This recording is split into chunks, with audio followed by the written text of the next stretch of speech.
So let us understand the concept of the cell splitting and is it required or not? Shall every telecom service provider go for splitting of the cells or it should be the last remote reason for the better utilization of the spectrum efficiency? Means what are the reasons that we should go for the splitting of the cells? Because ideally speaking, when the population density is low in a cell, we do not require the splitting of a cell, or when the traffic load consideration, what we call TLC, is manageable within a cell, we do not require the splitting of the cell. So when the traffic density starts to build up and the frequency channels in each cell, now what are the channels we are talking of? The control channel, what we call the setup channel, and the voice channel. So it could be either of them. Cannot provide enough mobile calls, resulting in increase in the blocking probability. Now this will all be slowly and steadily happening. Suddenly nothing will happen. So slowly and gradually every telecom service provider has to monitor that is the blocking probability increasing in his cell or not. So regular monitoring is required so that we can plan, the telecom service provider can plan ahead whether splitting is required or not. Is the waiting time for the call setup increasing? Again, telecom service provider has to monitor it. That is the customer dialing the number and still the telecom service providers are not able to provide the free setup channel or the control channels. Again, the channels are not free, non-availability of the control channels because the number of channels were less in AM systems. So they have to carefully monitor and then manage the control channel among the populations. So we are talking of the AM system, the earlier system. Do not compare it with the system which we are using nowadays. So we are talking of the 80s, the late 80s. The congestion gradually increases during the peak time. So we are talking of the morning 9 to 11 and the evening 5 to 7. And these peak time are almost universally across all the countries because everywhere office times are 9 to 6 or 10 to 5, maybe 8 to 4 also. But then we assume the peak up time from 9 to 11 and then 5 to 7. And the quality of service or the grade of service falls below certain threshold values, then the original cell need to be split into the smaller cell. So if these are the necessary and the sufficient conditions for our telecom service provider to take a decision that they should go for splitting of the cell. Now there are two kinds of splitting, what we call permanent, that is forever, and one is called the dynamic, which is temporary or for the short duration of the time. Now let's take example of the non-splitted cells. So here we'll have a cells and the cells are being a part of the larger cell, and these small black color circles are the transmitters in each cell. So there are four cells all within the overlapping transmission range of the each other, and the original cell, the larger cell, we are not using a transmitter of that cell. So larger cell is encapsulating or comprising of multiple number of the small cells. So these black dots indicate the base stations, what we call BS, and the circles indicate the cell dimensions. So it's not a hexagonal shaped cell, it is what we call the circular shaped cells with all within the overlapping transmission range of each other. Now here we are not using the original cell. So this is a non-splitted cells. Now these are again the splitted cells. These are again the splitted cells with holes inside them. So we can see them. Holes are there. Now holes are the no man's land. Something like maybe your home or the office where you do not receive a signal at all. It's completely a blank area. And though you can see that the cells are in the overlapping transmission range, still then we have certain whole area, means a black area where no signal coverage is there. And let's say if the customer residence or the office is in this region or in this region or in this region or in this region, he will not be able to receive the signal, because unfortunately at that lat and long coordinate, at that latitude and longitude coordinates, in spite of the overlapping of the cell, then also no coverage could be provided, because these are the holes area or the black spots where unfortunately the signal cannot be reached, even though the proper overlapping of the cells has been done. So here these are all the holes, and here the original cell is being used. So this is our original cell, and this is the base station of the original cell, and these on the edge of this original cells, multiple number of the small cells have been created. So initially this was the only cell, the big cell, with a base station inside it. But then it was required that the population density was increasing, the blocking probability was increasing, the peak time traffic was increasing, the non-availability of the control channels was situations came such that the control channel could not be provided to the subscribers. As a result, multiple number of the small cells were created on the edge or the periphery of this larger original cell. But then it was ensured that the proper overlapping is being done so that the efficient handoff can take place. We will discuss the handoff later on when the topic comes, but then proper overlapping is being done when the customer is moving from the main cell to the subsidiary cells, or from the subsidiary cells to the main cells. Now in this diagram, the overlapping has been done, or overlapping has happened in such a way that the holes have got created.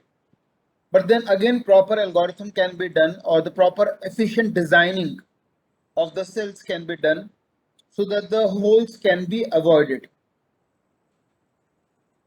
Let's take an example in this way. We have got a cells, and the multiple cells are all getting established or created by the telecom service provider slowly and gradually. Now if you see in this case, all these cells are on the edge of a larger cell, and they are all having the base station, which is being depicted by a black dot color, and the original cell is also having a base station, and so are all the subsidiary or the edge base cells. They are also having a base station, but the designing has been done in such a manner that the holes are not there. If you look here at the edge of the cells, the circular shaped cells are there, but the problem of the holes which was coming, that has been eliminated.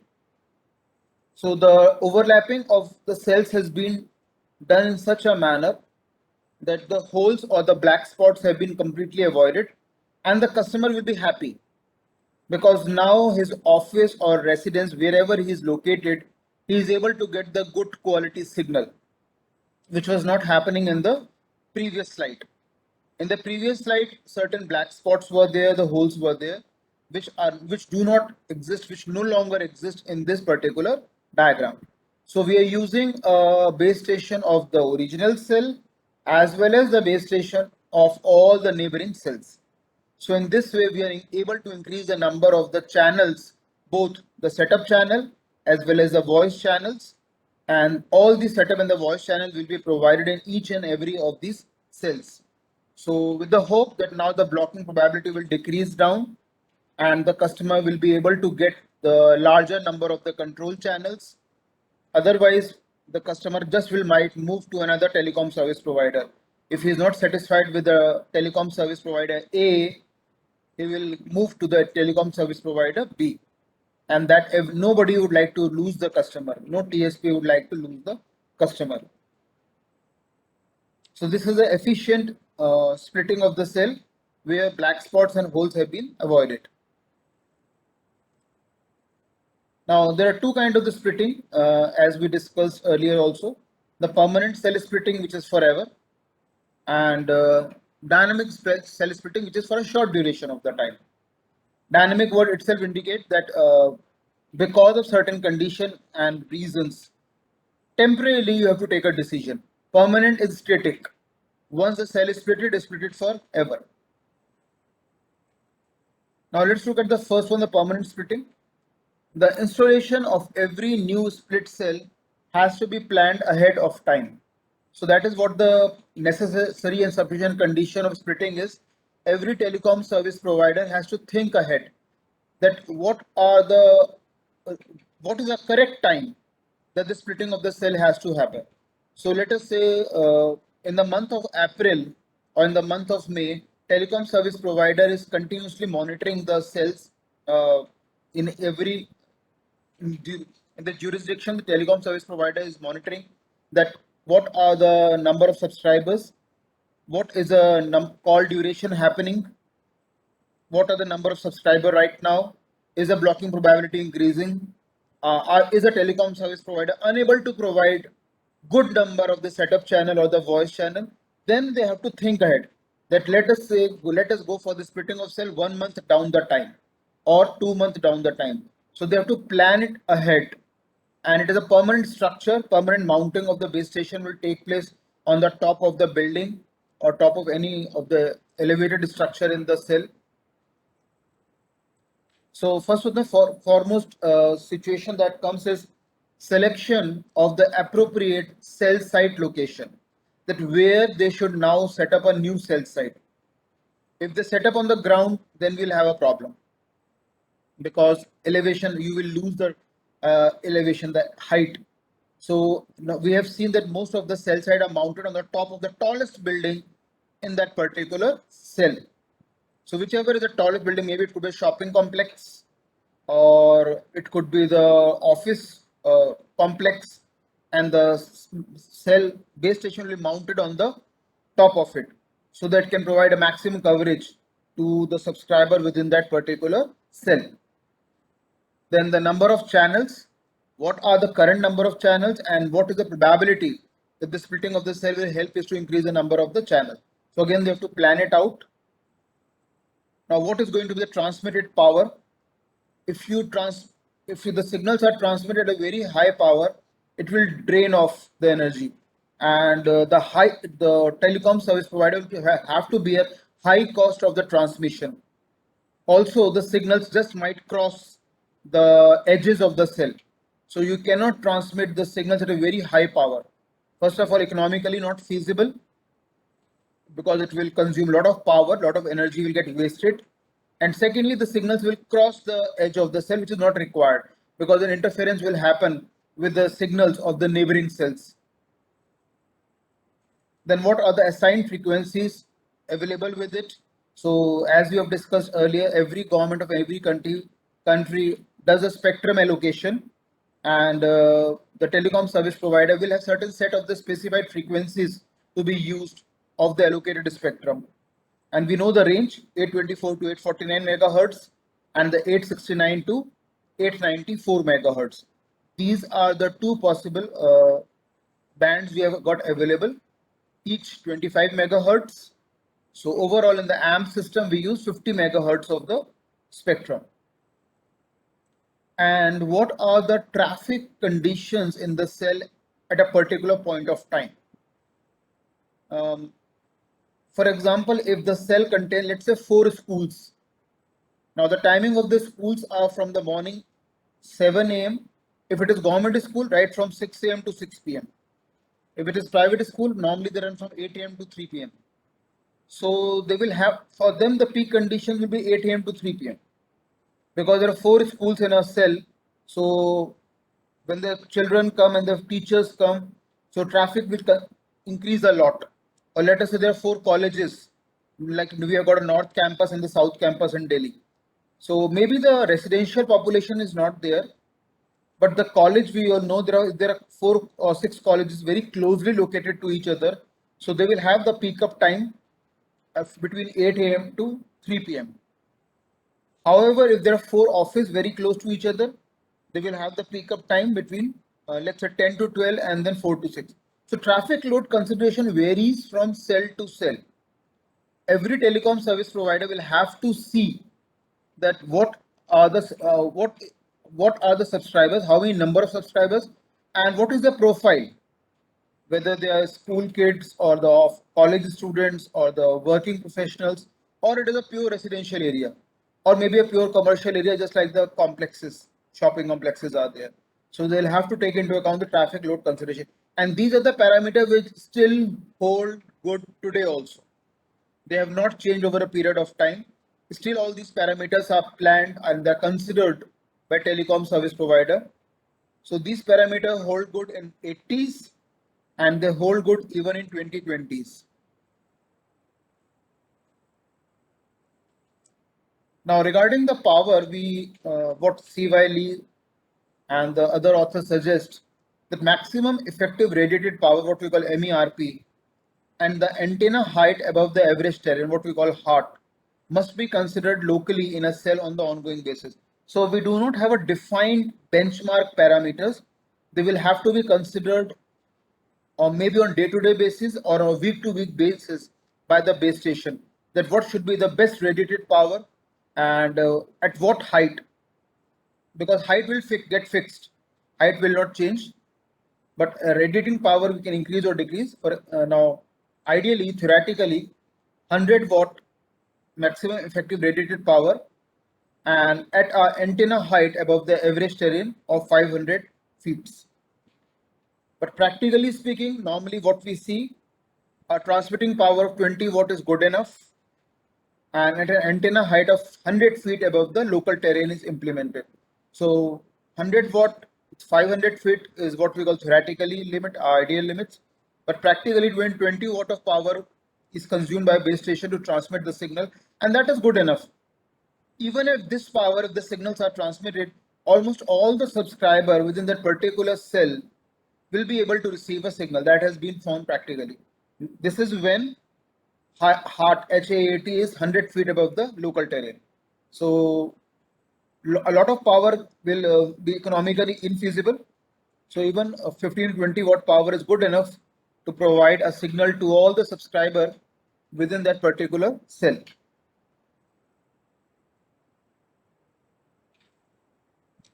Now, when ready for cell splitting, the actual service cutover should be set at the lowest traffic point. So when the telecom service provider decides that now it is a time to go for the actual splitting of a cell on a permanent basis, then they have to decide the time when they will go for the splitting of the cell. Now, if this decide a daytime, then the traffic will get affected. So the ideal time is a night time, maybe let's say from the morning 2 a.m. to 4 a.m. when the traffic will be considerably slow. Because if they select the time 10 p.m. to 12 midnight, traffic will be high. After 12 midnight, traffic will start decreasing till the morning 6 a.m.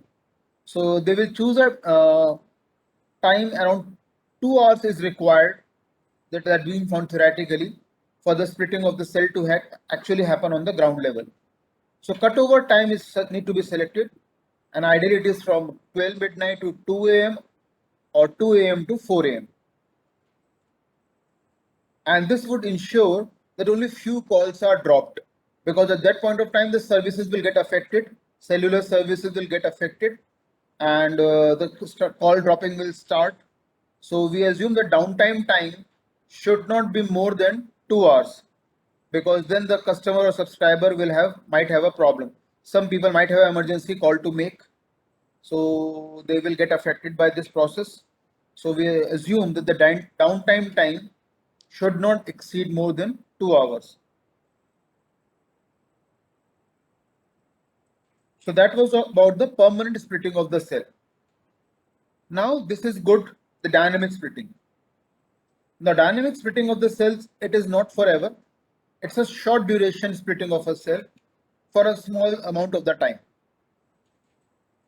So this scheme is based on utilizing the allocated spectrum efficiency in a real-time environment. Means in the real-time environment, telecom service provider will have to take a decision that what kind of algorithm need to be deployed for the better utilization of the spectrum.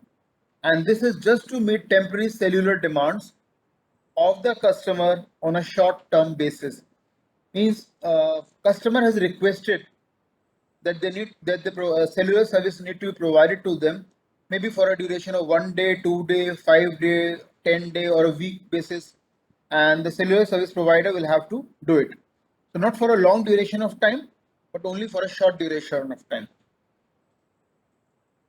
Now, what could be the probable example of it? Like the conduction of any conference or summit. For example, in Delhi, we have got trade fair, which happen in the month of November, from 14 November to 27th November. So at that point of time, there's a huge congregation of the people who are visiting a trade fair. So what the cellular service providers will do nowadays, even we have got the moving base stations, the base station mounted on a truck or on a bus or on a special kind of vehicles, and they can be made to park at that particular site. So the cellular service will be provided to a customer for a short duration of the time. Or let us say certain cricket match is going to be organized or any kind of the sports event. So around the year, all the stadiums are by and large vacant. They are empty. But let's say in Delhi in Firozshah Kotla ground, let's say certain test match take place. So there is a huge congregation of the people near the in the Firozshah Kotla ground. So maybe 15,000, 20,000, 25,000. So what the telecom service providers can do, they can have a temporary base stations or temporary mounted base stations only for a short duration of time. They can now maybe they can take the help of these sports authorities themselves, or they themselves can have the dynamic base stations for a short duration of time. So the cellular service are being provided to the people who are coming to watch the matches. So that is all about the splitting of the cell, and majority of the time we say dynamic splitting of the cell is easy, it's convenient, it's cheap also, and because if you look at the permanent splitting, it's very expensive to do it. Whereas dynamic is a easy going, but then again requirement are different for both of them. For example, if the new college is actually set up or a new office complex has to be set up, then we'll have to go for permanent splitting, and dynamic splitting will not do the job because that office has come up. So now commercial complex has come up. Now the offices will shift in and the people will move in and they will be forever. So permanent splitting is the only option. But if you require splitting or a good cellular service only for a short duration of time, then we go for the dynamic splitting. Then we come to the last of the criteria or the factors which we discussed in the AMP system. That is the handoff mechanism. Now, handoff, even if you look at the word, it is just like a shaking of the hands. Shaking of the hands so that proper transmission of the energy or the proper transmission of the data can take place from one cell to another cell. That is what from the place the word hand off has come. Means shaking of the hands or the two cells coming too close to each other to help the subscriber so that the seamless transition can take place when he is driving down from one cell to another cell.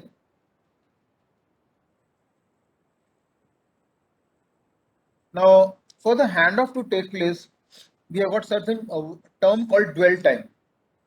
Now, what is the dwell time? The time over which a call may be maintained within a cell without the handoff is called the dwell time. So, how long you are talking to a destination, how long you are talking to a friend or a relative within a single cell, that is what we call the dwell time. Means no handoff is required. You are residing in your home. You are not driving down. You are not moving at all. You neither you are traveling in a metro or means you are static. And at that point of time, if you're continuously talking to a friend or a relative, we say it's a dwell time. So where no handoff is required. Now, dwell time of a particular user is governed by a number of factors. Now, first is the signal strength which I am receiving from my base station. That is very important. I should always receive the good quality signal from my base station. And every one of us have got the RSSI, received signal strength indicator, with the help of which I can monitor that what is the quality of the strength, what is the power of the signal I am receiving at my mobile unit from the nearest base station. So first is what we call the RSSI. then the propagation of the signal which is happening at that particular point of time in that particular cell, traditionally it was very vulnerable to natural climatic conditions like the thunderstorm come or the cyclone come. The quality of the signal usually got badly affected because all the transmission was used to be over the air only. Then is there any interference with a neighboring cells? Now this holds true for the people who have got their offices and residences at the edge of the two cells, because they will receive the signal from the two adjacent cells. So there could be a problem of the interference at the receiver site and the distance between the subscriber and the base station. So if you're too close to a base station, then there is no guarantee that you will receive the best quality signal. Same way, if you are residing too far from the base station, again there is no guarantee that you will receive the best quality signal. Just like for the example which we have taken earlier also, in a class, if a student is sitting on the very first bench, though he will receive the voice of the teacher at the loudest, but that does not mean he is understanding everything. There is no guarantee. Same way, if the student is sitting in the last bench of the class, then there is no guarantee he will be able to receive the best voice quality of a teacher. He will receive some of the voice, some of the topics he might be able to hear properly, some of the topic he might not be able to hear properly. That also depends upon the neighboring students. Are they creating any noise or not? That is what we call the interference.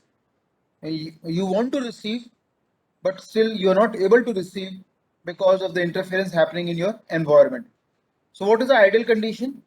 I should, my house or my office should be located at the optimal distance from the base station. So I should sit somewhere in the middle of the class, not too close to a teacher, not too far away from the teacher. If I'm a really good student, I want to really attend a class, then that is what the third bench is a better bench as compared to the first bench or the sixth bench. Because at that location, you are able to receive what the teacher is saying. If you want to talk to your neighboring student also, you can even do that if you're that smart enough. But that location wise, that is good location because you're able to receive the best quality signal from a teacher and you will be able to understand in a better way as compared to the student who was sitting in a very first bench. Same way, if my house is, or office is located in the very next building where the base station is mounted, that does not mean I will be able to receive because I am sitting too close to a base station. So maybe I will not be able to receive the best quality signal. So dwell time means the time for which the subscriber is talking to a destination. Now, whether that quality of the dwell time is good or bad, whether the customer will be able to complete the talk or not, or whether he has to move out. Let's say some of the time you would have seen I'm sitting in my living room, a call comes, I'm not able to receive the call properly. There is a disturbance or the voice is not coming properly. So I have to move out and go to the balcony of my house or go to the terrace of my house just to make sure that I am able to receive the best quality signal. So there are a lot of factors that come into account deciding on the dwell time. Dwell time means no breakup, no distortion of the call, the best quality time for which you can talk to a destination without any handoff, without any call drop, without moving from a location where you are actually based. That is what we say the single dwell time.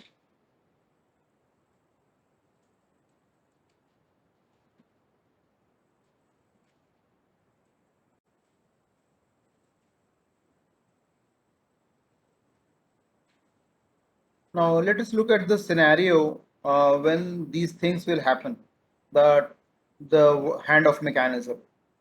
So when a mobile unit moves into a different cell while a conversation is in progress, means the person A is talking to a person B.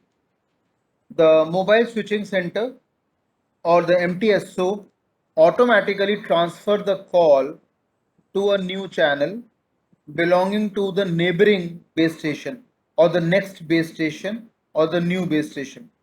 So when you are continuously talking and then you are moving to the neighboring cell, then this is an environment where handoff is required.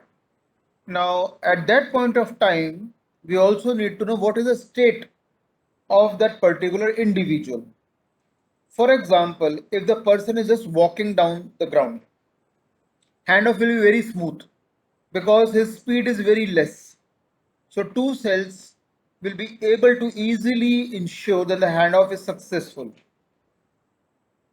Or let us say a person is driving a car or a bike at a very fast speed, then the chances of successful handoff are very low. But yes, if the speed of the driving, let's say it's still 40 kilometer per hour, or maybe even 50 kilometer per hour, then also it's not a problem.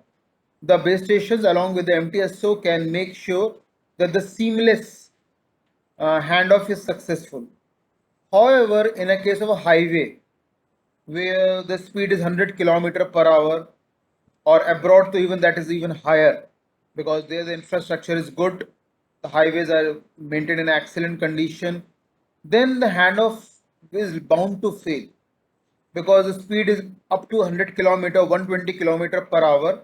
Then it will be very difficult for the two cells to help the subscriber with a seamless handoff. We do not say handoff will always fail. Thus, it may depend upon the location of the base station, the signal strength of the base station, the power at which the signal is being propagated, what is the antenna height. There could be certain other factors that can play a very important role. But the speed of a subscriber or the speed of a customer is very, very important for a handoff to be successful or to be a fail. So in pedestrian, it is going to be tick, green color tick, it is going to be successful. For a person who is driving till 50 kilometer per hour, it is going to be take place. So tick. But however, if the person is driving very fast, 100 kmph or more than that, then there is no guarantee that the handoff will be successful. So such a kind of mechanism, when you are talking to somebody and you are still crossing the edge of your cell and moving to a neighboring cell, then such a kind of mechanism is called as a handoff mechanism, where mobile switching center and the base station all play a very active role so that the call of the subscriber is not getting dropped. Now, this handoff operation not only involves identifying the new base station, because your neighboring base station need to be alerted that you are about to come into the base stations in the limit, in the jurisdiction boundary of the base station. So they need to be alerted. But it also requires that the voice and the control signal be allocated to a channels associated with the new base station. So not only they need to be alerted, but they also need to be told that you are be ready with certain free voice channel and the control signals, because a new customer or new subscriber is crossing the boundary of base source base station and moving on to the neighboring base station. Now, we are not talking of one subscriber, there could be many subscribers. So 1, 2, 5, 10, 15, 20, 25, 35. If they're continuously moving around, all the neighboring base station will keep on alerting it that these are the new subscribers going to come in. Make sure that you need to provide the resources to them and be ready with it. So if there is a certain set of the control channels which are free, then they will be offered to the subscriber who is moving in from the neighboring cells, and it will not be provided to a new calls getting originated within your own cell, because the new subscriber can still wait. But if the person is already on the call and he is migrating or he is crossing the boundary of the source cell and coming to the neighboring cell, he need to be served first because his call is in motion. He is continuously calling to a destination. He is talking to a person in a destination. So he should be given a priority as compared to a new calls which are likely to get originated within the cell. Now these are certain algorithms, these are certain parameters which are taken by the telecom service providers. So there are no hard and fast rules. They have to take a call on it. For example, when the Jio came, then the Airtel and the Vodafone and the Idea were not entertaining their calls. So even the Jio subscriber moved from one cell to another cell which is being served by the Airtel, they were not ready to provide the control channel and the voice channel, and that call used to get dropped. So it depends upon the neighboring telecom service provider whether he is interested in providing a handoff mechanism or not. So in deciding when to hand off, it is important to ensure that the drop in the measured signal level is not due to momentarily fading. So instant decision should not be taken, and actually the mobile is moving away from the serving base station.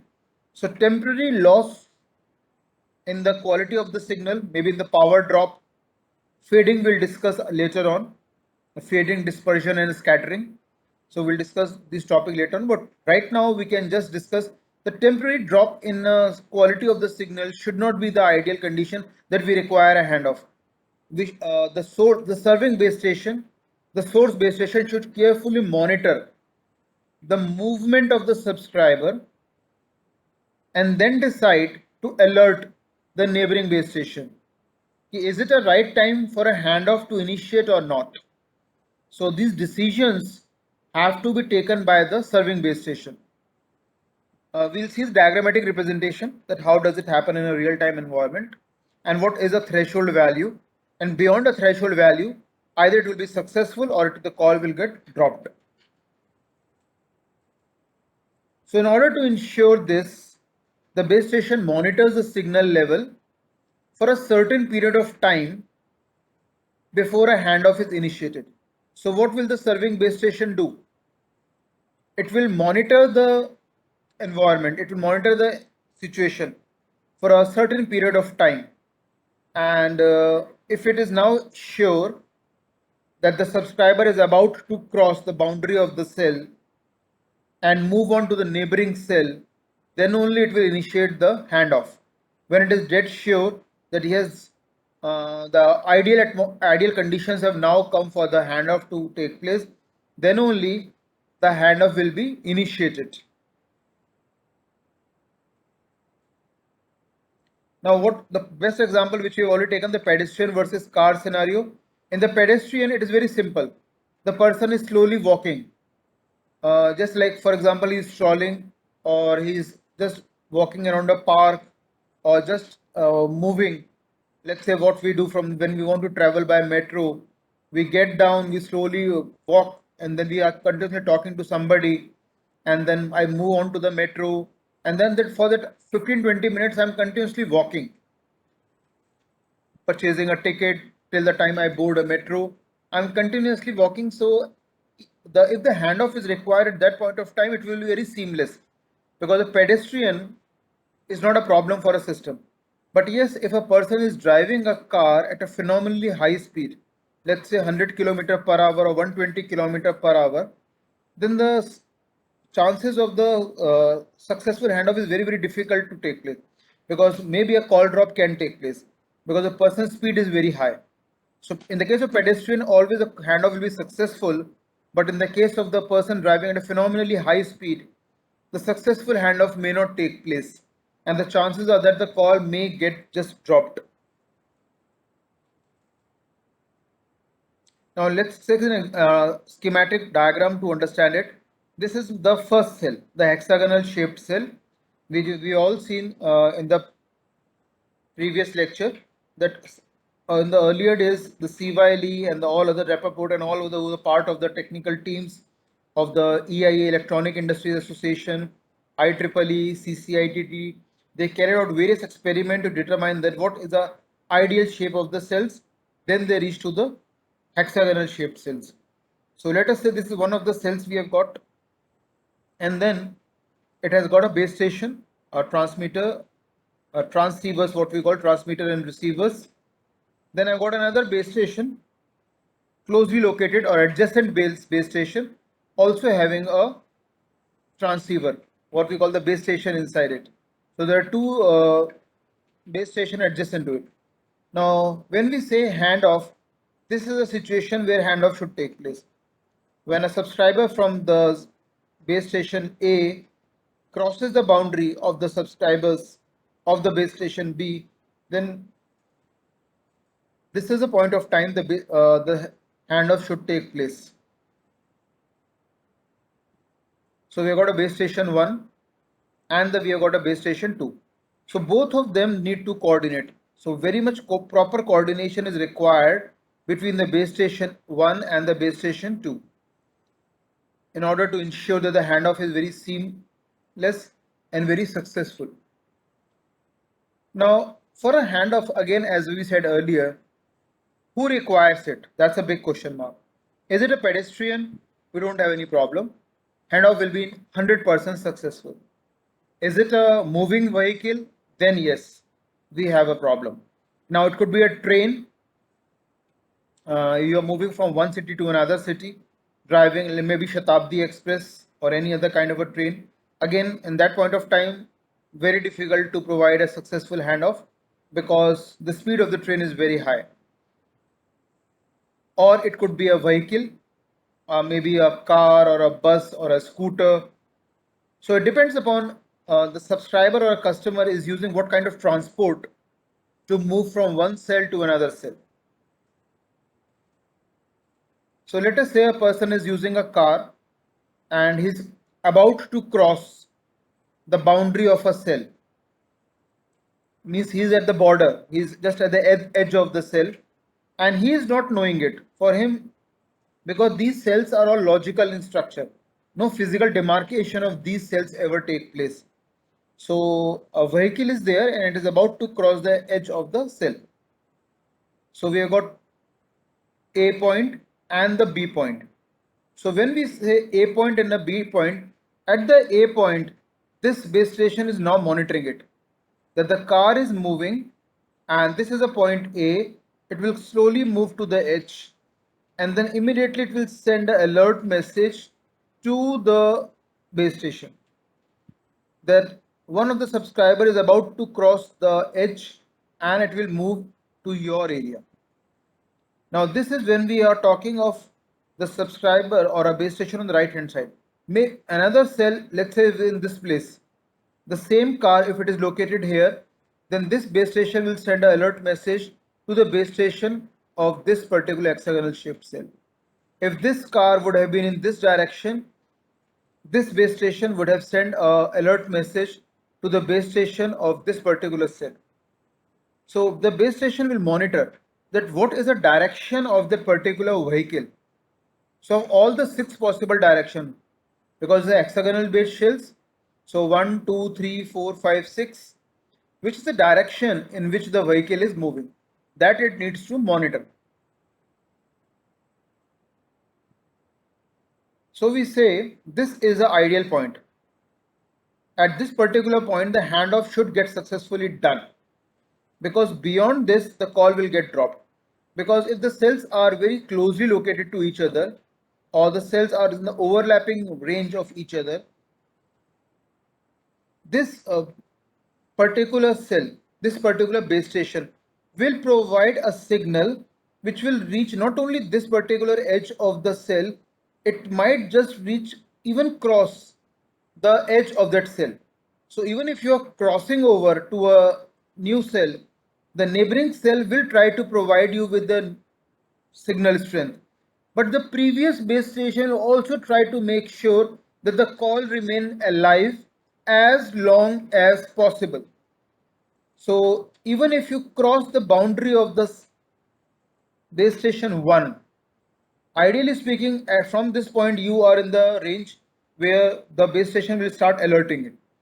So if you are moving it down to the next cell, at this point of time, the base station 1 is now assured that you are moving out from its coverage area, and immediately the SOS messages or the alert messages will be shared with the base station of the base station 2 of the next cell.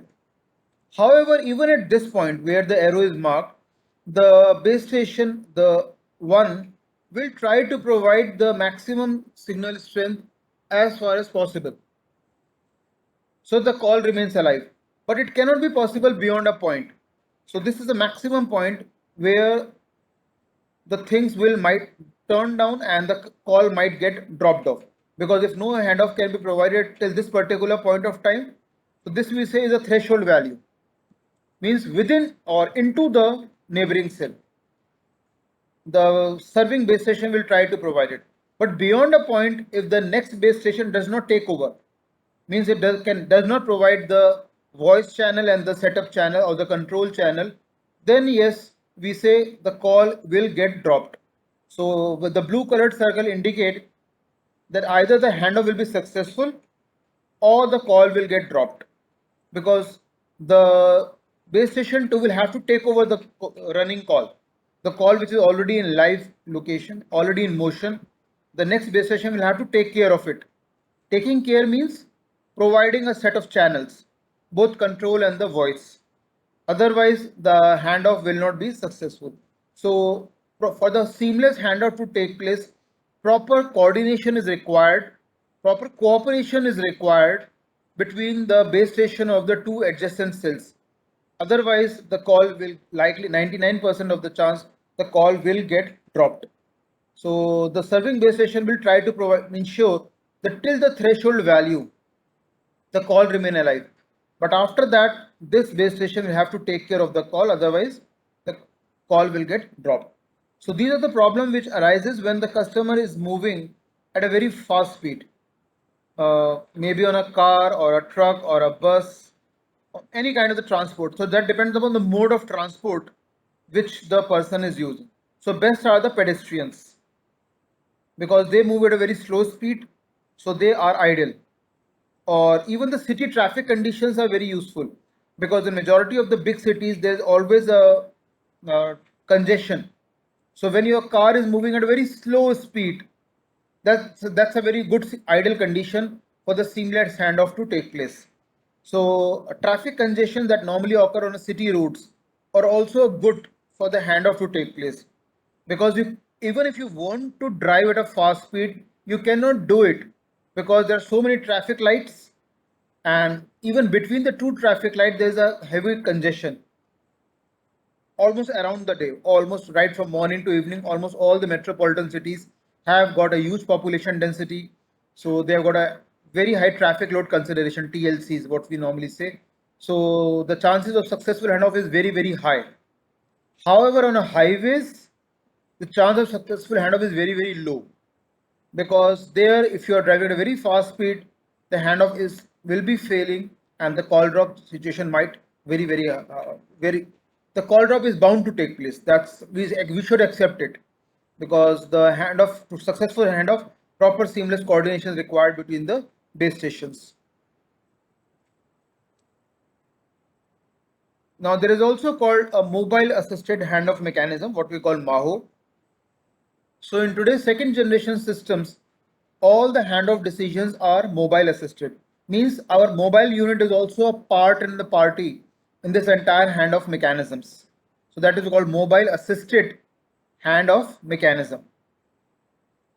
So in a mobile assisted handoff mechanism, every mobile station measures the received power, typically what we say RSSI, received signal strength indicator, from the surrounding base station, and continuously report the result of these measurements to the serving base station.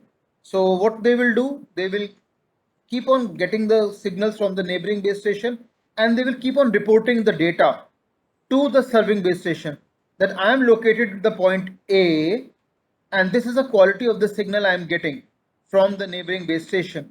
So they will report it back to the serving base station. So the serving base station come to know that you are getting the best quality signal from which of the neighboring base station.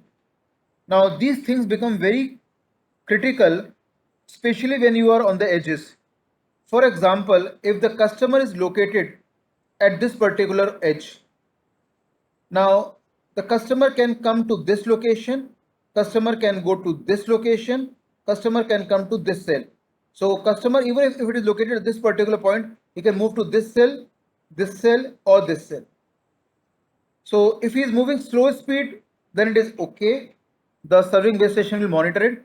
But if he is moving at a very fast speed and he crosses immediately the cell boundary and moves to the right cell, now it is assured that has moved to the cell on the right hand side. Or if you're just looking at the edge, it's very difficult to come to know that where your customer vehicle starts going, either in the right direction or below the direction. Depend upon the movement of the customer, we cannot be really sure of it. Or maybe he comes here and take a U-turn and go back to the serving base station. Because he is a customer, he can drive any direction, and there are certain U-turns also on the highways, even on the city roads. So in that case, even though it will alert the neighboring base station, but no handoff will take place because he has done this before the threshold value. So he has crossed the boundary of cell, take a U-turn and come back to the base station, the serving base station. So in this case, he has not crossed the threshold value, so no handoff will take place even though subscriber has crossed the boundary of the cell. So in a mobile assistant handoff, the mobile tech play a very important role. So it always helps the base station by reporting the power and the quality of the signal which it is receiving from the neighboring base stations. So it will help the serving base station to take a best quality decision. Now whether the serving base station uses this data or not, that depends upon the base station. But yes, every mobile will keep on reporting the kind and the power and the quality of the signal it is getting from the neighboring base stations. Now, a handoff is usually initiated when the power received from the base station of the neighboring cell begin to exceed the power received from the current base station by a certain level or for a certain period of time. Now, there is always a debate that what is the optimum threshold value. So we cannot have a defined benchmark parameter that what is the threshold value. For example, I am at the last cell of from a telecom service provider, and after that no coverage area is there. So threshold value will not come. My serving base station will try to provide the power as long as possible, and after that the call will get dropped. Or if my next cell is by rival competitor, again he will not let me set the threshold value because he is not going to provide me with the coverage. So there is no defined theoretical limit that what should be the threshold value. But yes, we will always make sure that from the edge of the cell, the serving base station will try to provide a signal strength till a 10% of the boundary of the next cell.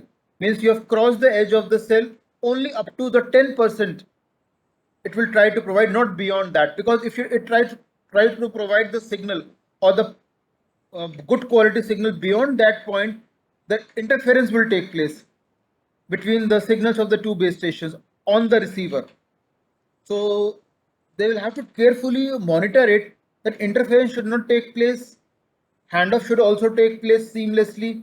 So normally we keep the limit to maximum till 10%, 5 to 10%, not beyond that. But there is no defined literature does not say anything on that what should be the ideal threshold value. So it all depends upon the practical consideration of a cell. Maybe after that a river comes or a lake comes or a city or pond comes, that's the cell. So again we will not have any threshold value.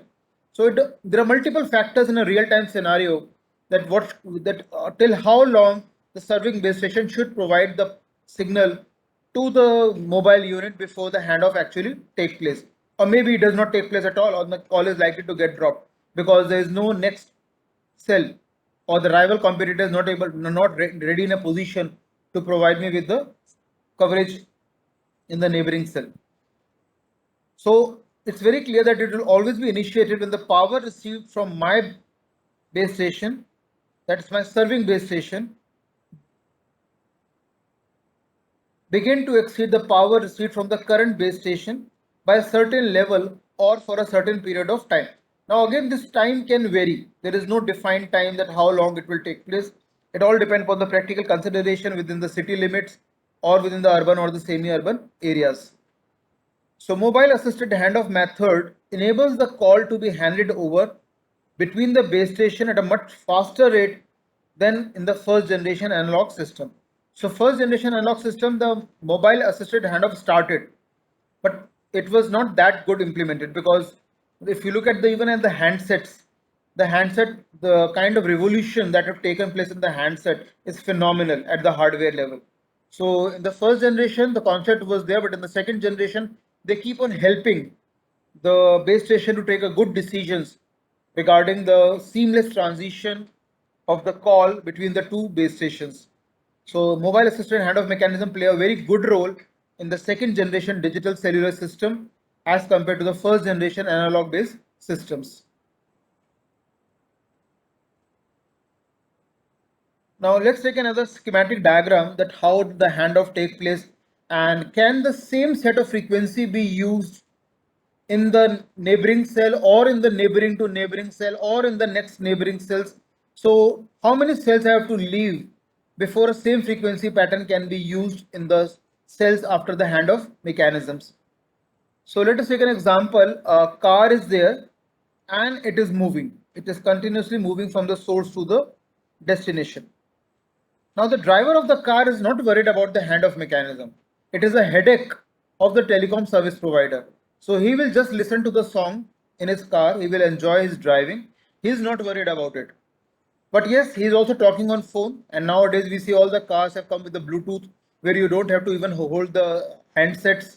You can just tune into the Bluetooth and keep your hands on your keep on driving it without worrying about it, that you don't have to hold the handset, because in that cases the accidents were happening on the city roads.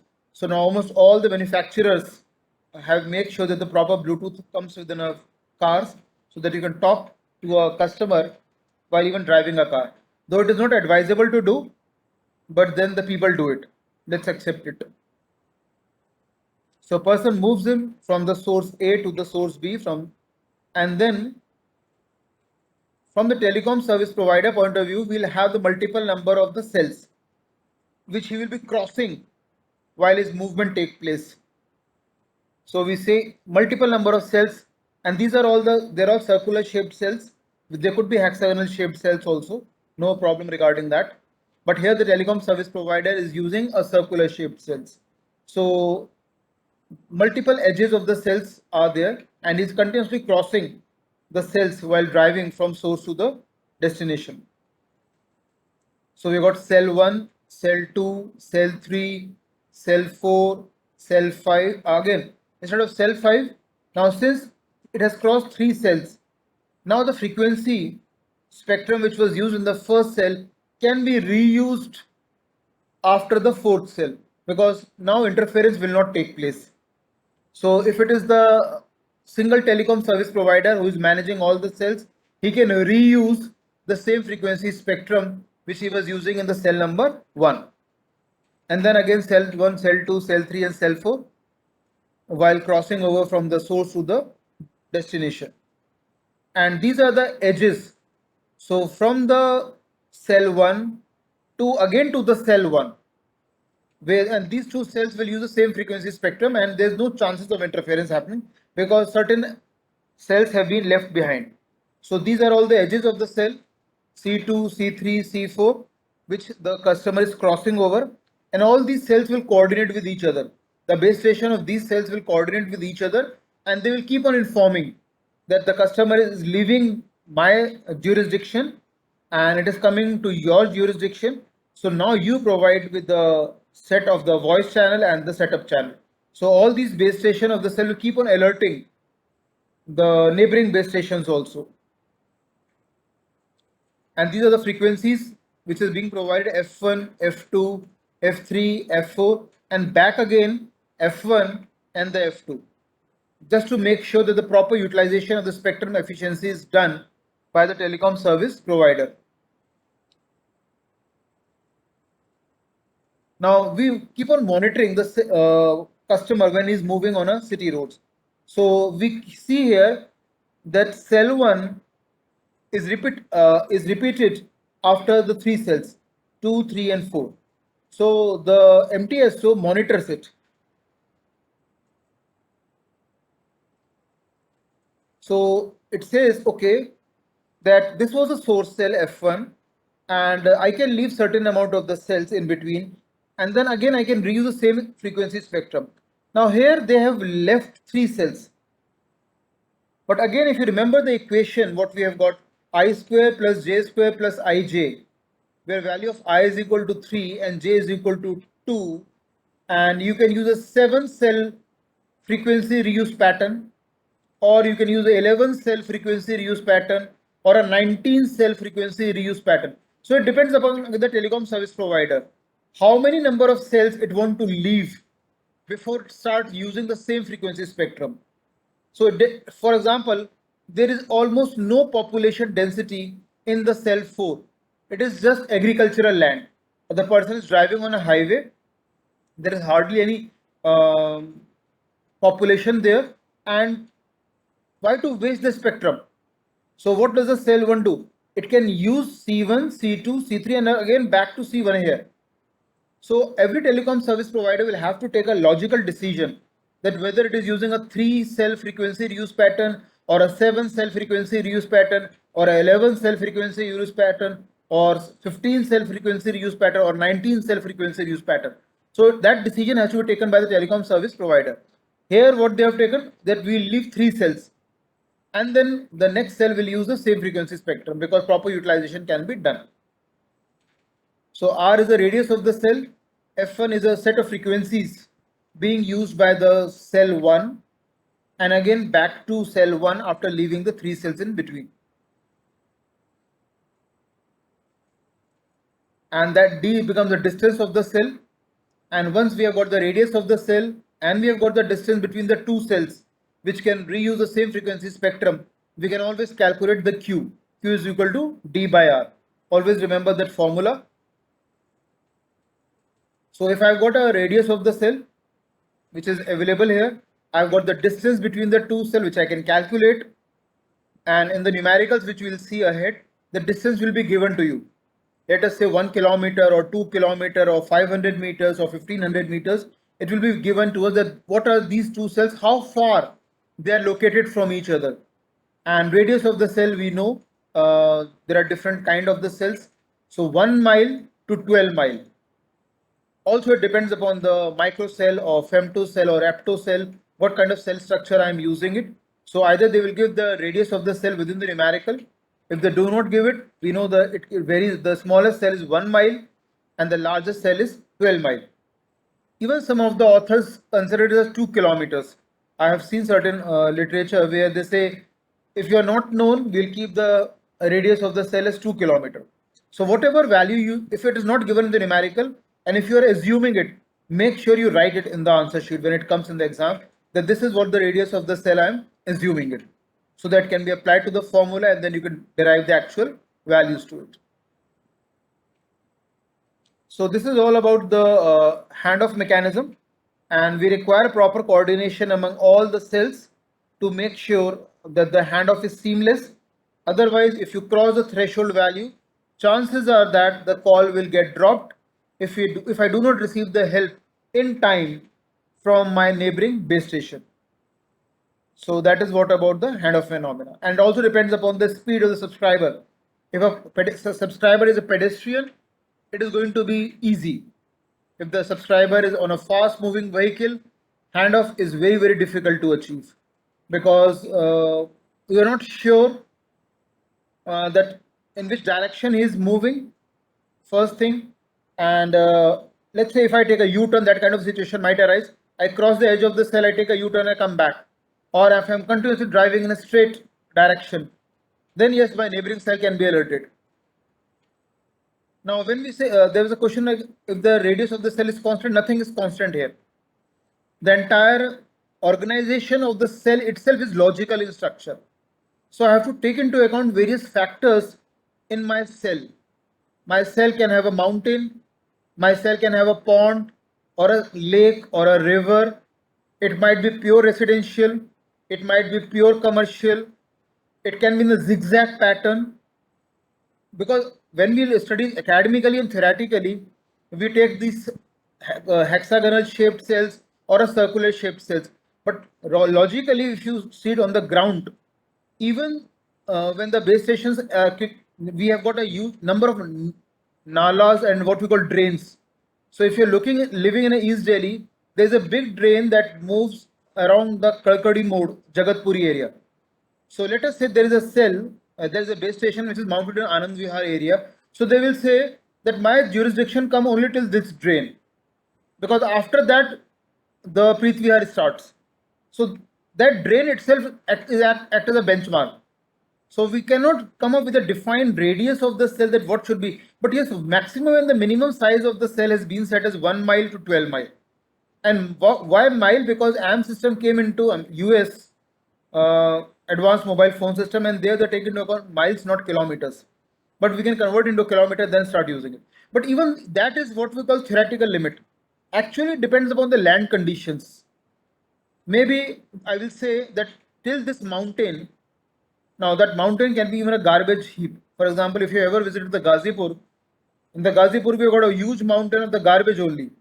So they will say, okay, I will provide the coverage area till this mount, and beyond that another service provider will come into account. So real time consideration on the land conditions, it matters a lot. On the paper it's different completely, but when you actually move into the ground, what we call lab condition to land conditions. So land condition, you have to take into account multiple factors, that what should be the ideal size of the cell, what should be the ideal shape of the cell, what should be the dimension of the cell on the land conditions, because they have to be considered. Even if the flyovers are there, they will act as a benchmark. That till this flyover, you would have seen that PWD limit ends and the next PWD limit start. That this city limit ends till the starting of the flyover, and after the flyover is completed, the next city limit starts. Or maybe the railway track is there. So they will say this city limits it's this railway track, and after that another base station will come into picture.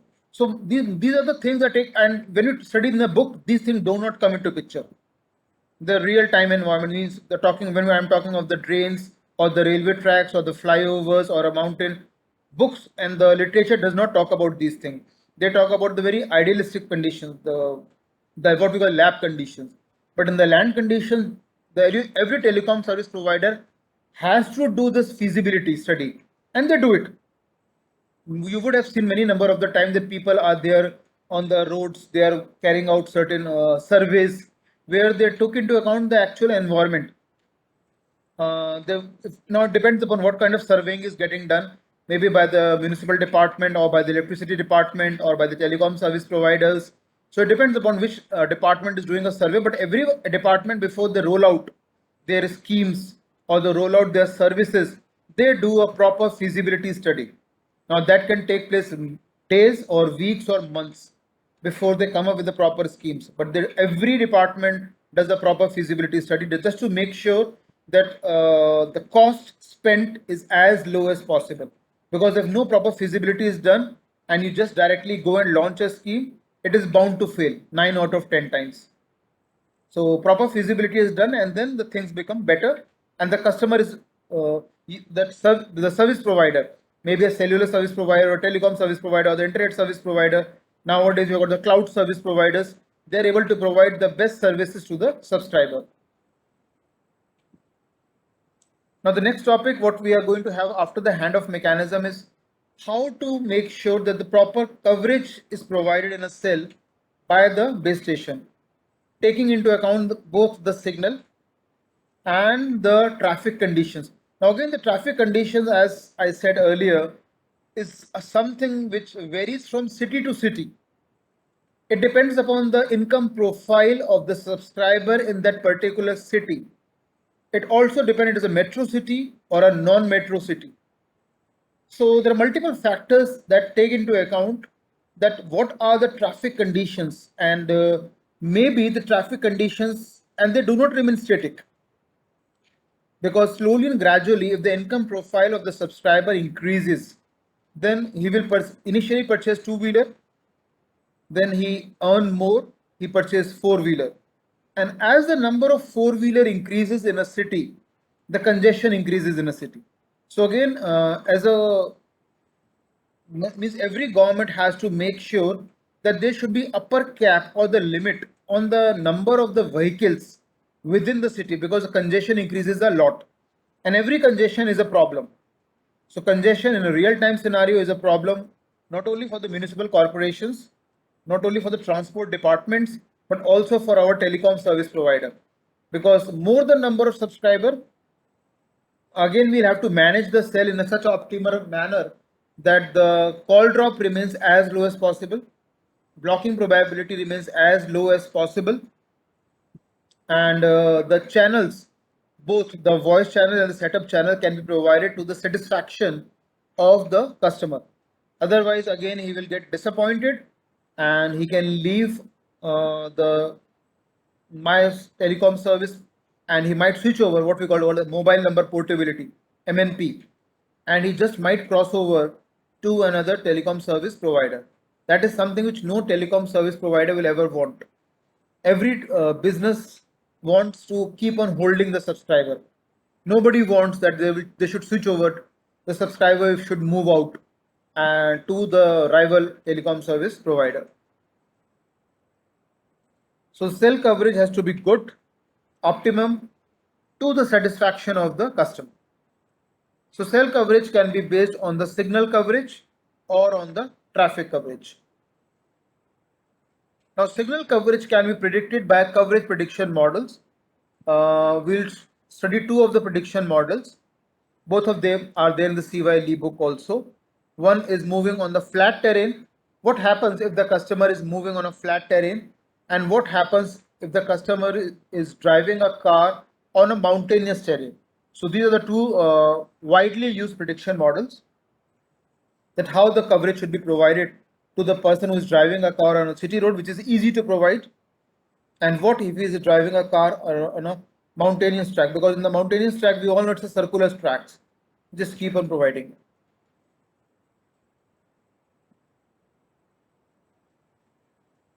Again, this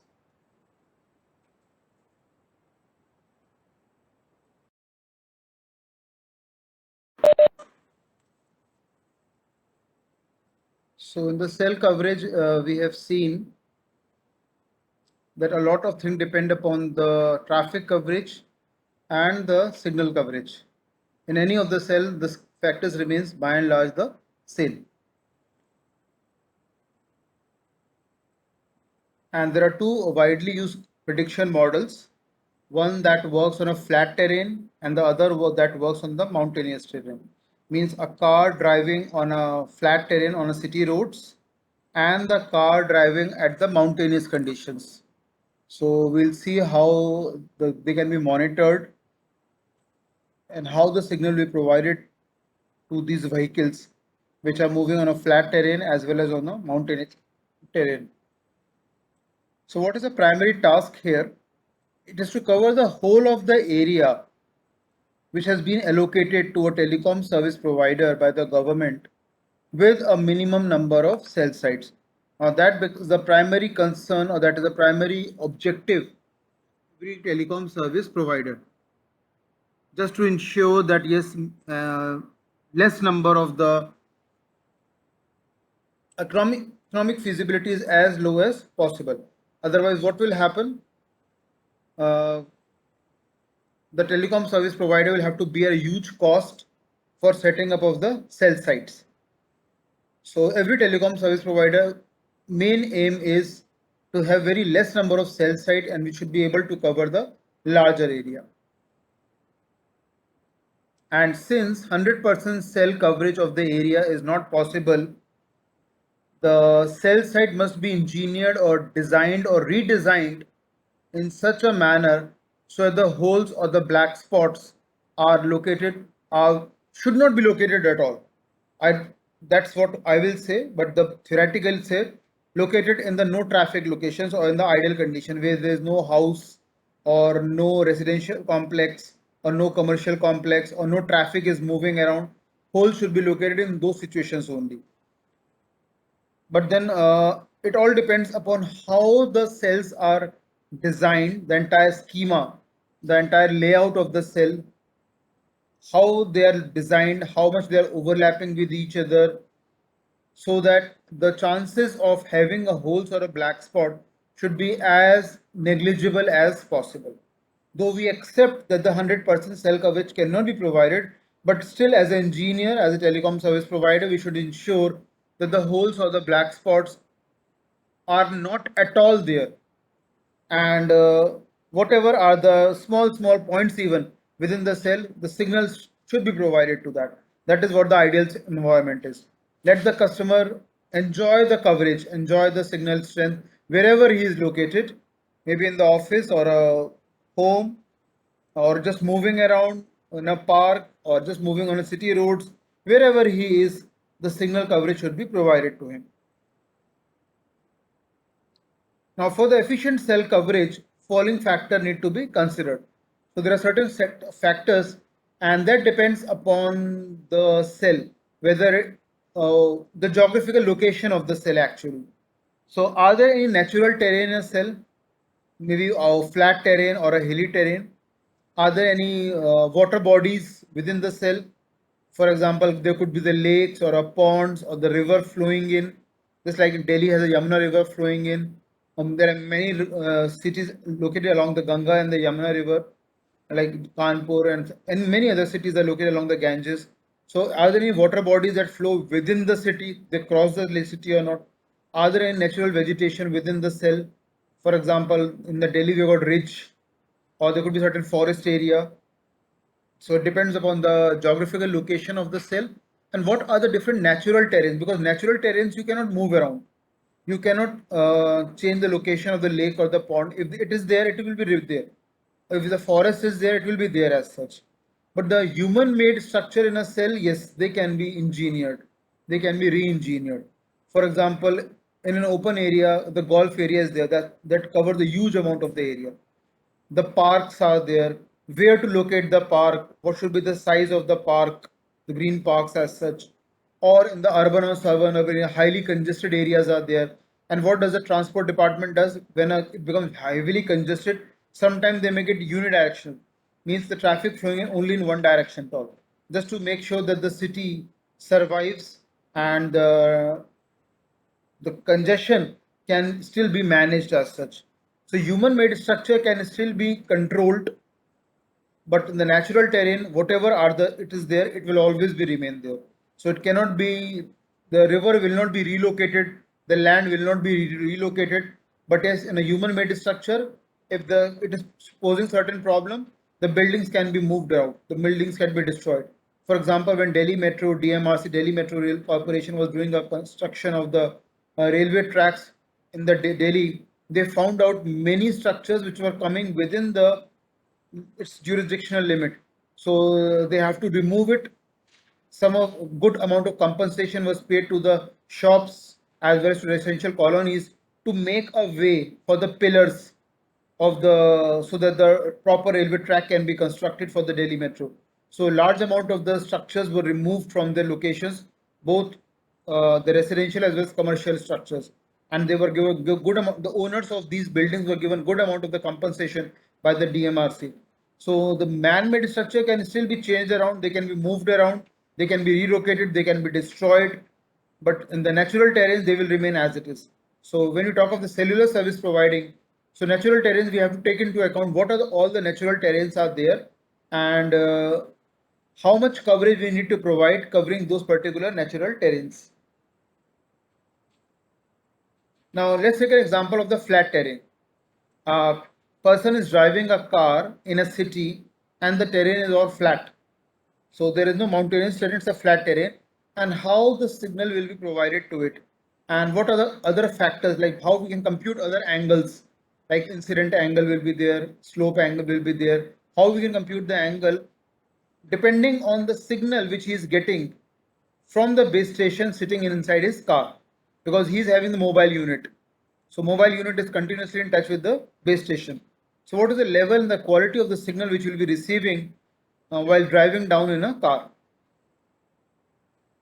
So in a mobile radio environment, the average cell site antenna height is about 50 meters. Now that is the ideal situation for the AMP system.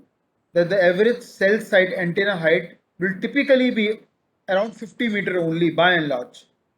The mobile antenna height is usually considered to be about 3 meters, and the communication path length is considered as 5 kilometers from the base station to the subscriber, or to the registered mobile unit subscribers, whatever name you say. That's the maximum communication path length we compute. Now, if this is a situation and in a flat terrain we have been asked to compute the incident angle. Now, what is the incident angle? It is the angle of the wave arrival incidentally pointing to the ground. So, signals will be emitted out from the transceivers mounted on the base station. So, signals will come, they will hit the ground also. So, it will make certain angle. So that is what we say the incident angle. It is the angle of the wave arrival incidentally pointing to the ground. We'll see a diagram of it that will make the things much more clear. Then we also need to compute the elevation angle.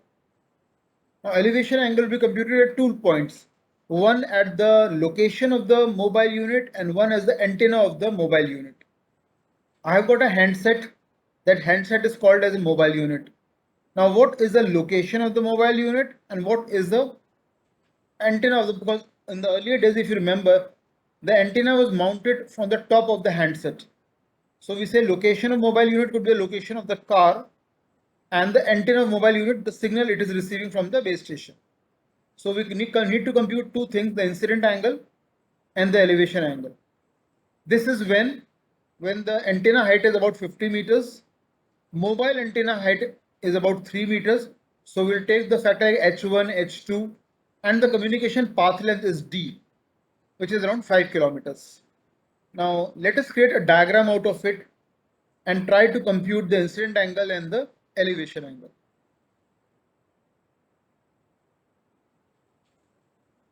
Now this is a sketch drawn for flat terrain, right? So we'll take into account that the base station is mounted on the top of the building, right? So that building has been shown, or it could be a mountain also, but it is mounted at the top. So we have got a base station here, and here we are considered on the over top of the building or a mountain. The base station is mounted and it is there, and we compute its length as a h1. So, and if you see here in the exam, in the question also, they have given the value of the h1. Then we have got a person who is driving a car and he is moving towards the base station, right? He is not moving away from the base station, but he is moving towards a base station. Now, the person is having a mobile unit or a handset which will be receiving a signal from the base station which is there on the top of the building. So we say the signals are emitted from the base station and they will be received by the subscriber or a customer sitting in the car. So the wave will come right from the top, hit the ground, and it will be reflected back, where a certain amount of the signal, now this will make theta. When we say the incident angle, what we say, the wave coming from the base station hits the ground and the mobile unit subscriber receives the signal as such.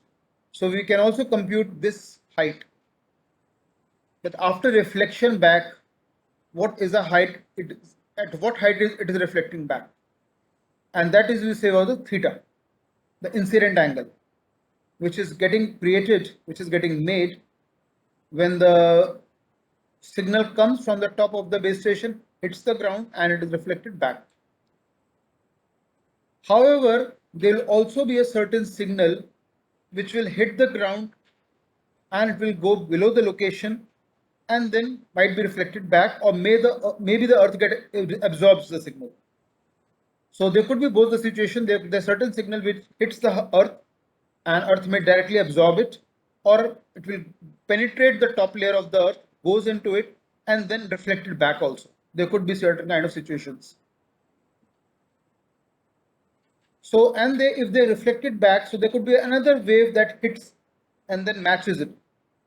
So a situation could arise where we can have a direct wave coming in hitting the ground, going in direction, and there could be another wave coming it right from the top of the base station, hitting the ground in a perpendicular direction, and they both just might meet here, and they might collide, or they get absorbed by the Earth's surface. Now they can also make an angle, and that we say is a phi, phi dash rather. Phi, we'll just discuss what is phi. So that's another angle that will get created from the Earth station to the wave coming from the top of the base station. Now there could be another wave directly coming from the base station to the mobile unit subscriber, because the earlier wave was a reflected wave. This is a direct wave that is actually coming, and that creates an angle what we call phi. So phi is we say the elevation angle, theta is the incident angle, and what is the phi dash? That's a wave that is coming from the base station hitting the ground. Now when we say hitting the ground, that means the location of the mobile unit, because this is what we are assuming at the antenna of the mobile unit subscriber within who is driving a car. This is just at the edge of the vehicle. So this is what we say typically the location of the mobile unit. This is the antenna of the mobile unit, and this is what the location, the lat and the long coordinate of the car, the latitude and the longitude. So now we can have a height h2 about those waves that are hitting the ground, penetrating it and going down, and there will also be the wave that is hitting the ground and getting reflected back, and then which are caught by the mobile unit subscribers. So mobile unit subscriber here sitting in a car can receive two kind of the waves. One is a direct wave and the other is a reflected wave. So there will be a value of h2. Now h2 is a height from the earth surface below it to a point where the two waves meet, and also we'll have a height from the earth surface to the mobile unit subscriber, right? So we'll have a h2, two h2s, one below the earth surface, one above the earth surface. And the waves we have already seen, one is a reflected wave, this one goes as a reflected wave, where the wave hits the ground and then it is reflected back, and the person who is driving a car or the other person who is sitting in a car, the wave is received by them. That is reflected wave where the earth surface come into account. And the other is a direct wave which is being received right from the base station, mounted on the top of the building or a mountain, and that wave is received by the mobile unit subscribers. So they have already given the value of h1 and h2 that we have already seen. What are the could be the average values? h1 is taken as 50 meters, h2 is taken as 3 meters, and we have got something called communication path length. That is the value of d. From the what we say communication path length, d is considered as 5 km from the base station to the mobile unit subscribers. That is not shown here, but that is what the communication path length is. The value of d right from the base station here to the point where it is being received by the mobile unit subscriber. We'll have another diagram where the value of d will be properly depicted, but in this diagram d has been not shown. But then that is what the communication path length is. So it could be from this point to moving away till your car comes. That is what the communication path length is. Or that could be the point from this location to the point where it is being received by the mobile unit subscriber. That is what the communication path, the word itself says that what is the length of the communication path from the source of emission to the source of reception. That is what the path length of the communication, and that is maximum 5 kilometers. So from this point to this point, the customer distance is maximum 5 kilometers, not more than that. And that's a huge distance. No, otherwise, in the practical city limits, 5 kilometers is very long. Ideally speaking, it is not possible, but theoretically, yes, it can be considered. Ideally speaking, hardly maximum 1 or 2 kilometers is good enough, because after that, another cell will come.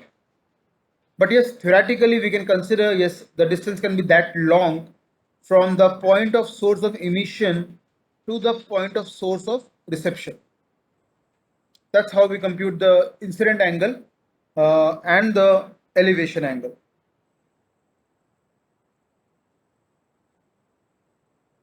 Now, for a hilly terrain, we'll do it next time because that will also take time.